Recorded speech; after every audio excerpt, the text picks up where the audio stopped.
When people think of poverty in South Africa, they often picture overcrowded informal settlements and townships populated largely by Black South Africans. But hidden in plain sight are communities that challenge many assumptions. Across South Africa, there are settlements where poor white families struggle with unemployment, food insecurity, homelessness, and limited access to opportunity.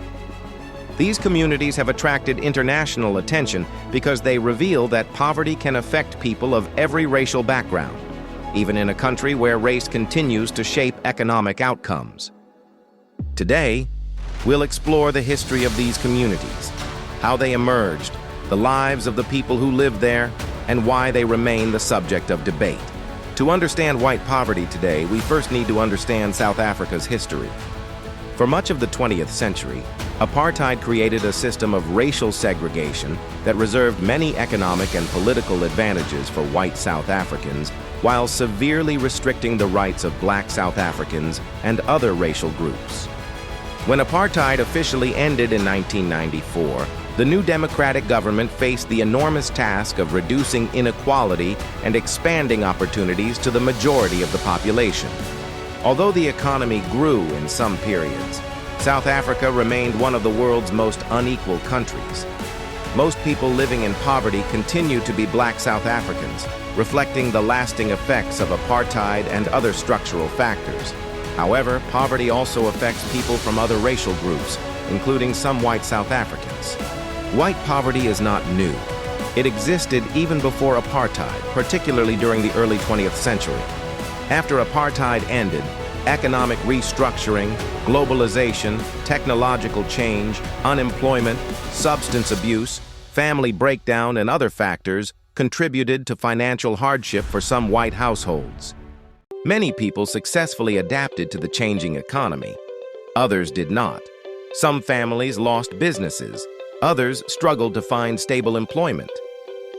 A small minority eventually ended up living in informal settlements or poverty-stricken neighborhoods. It is important to keep this in perspective.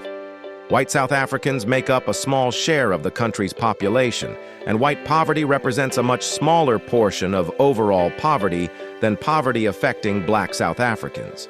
Some white settlements consist of small shacks made from corrugated metal, wood, and recycled materials. Residents often face challenges such as unemployment, limited healthcare access, food insecurity, poor sanitation, substance abuse, crime. Despite these hardships, many residents work temporary jobs, collect recyclable materials, or depend on support from charities and religious organizations. Children attend nearby schools when possible, while adults often seek employment in construction, security, agriculture, or service industries.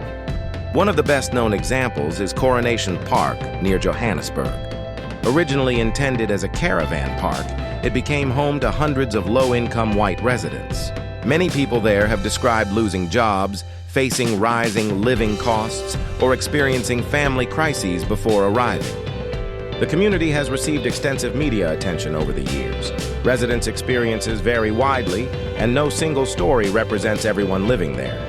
Another well-known settlement is Kleinbegin near Krugersdorp. Similar communities exist elsewhere across South Africa. Some receive assistance from churches and non-profit organizations. Others rely primarily on informal support networks among residents. Local governments have occasionally proposed redevelopment or relocation plans, though progress has varied. White poverty often generates international discussion. Some commentators argue these communities receive disproportionate media attention because they are unusual. Others believe they highlight the universal nature of poverty. Researchers generally emphasize that South Africa's poverty affects all racial groups, but is not evenly distributed. Most people living below the poverty line are Black South Africans, reflecting historical inequalities and ongoing economic challenges. Recognizing white poverty does not diminish the broader reality of poverty across the country. Rather, it illustrates that hardship can affect people from different backgrounds.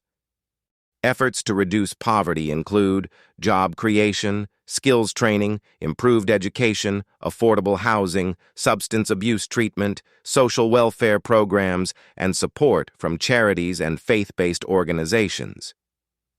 Many experts argue that long-term improvements depend on sustained economic growth, better educational outcomes, and expanded employment opportunities for all South Africans. The story of South Africa's white slums is not simply about race. It is about poverty, unemployment, housing, and the challenges of building a more inclusive economy after decades of deep inequality. These communities represent only one part of a much larger national picture.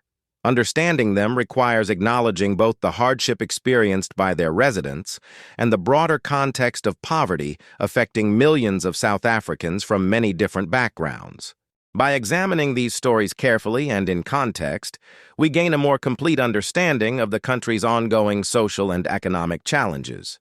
If you enjoyed this documentary, subscribe for more in-depth videos on history, economics, and global affairs.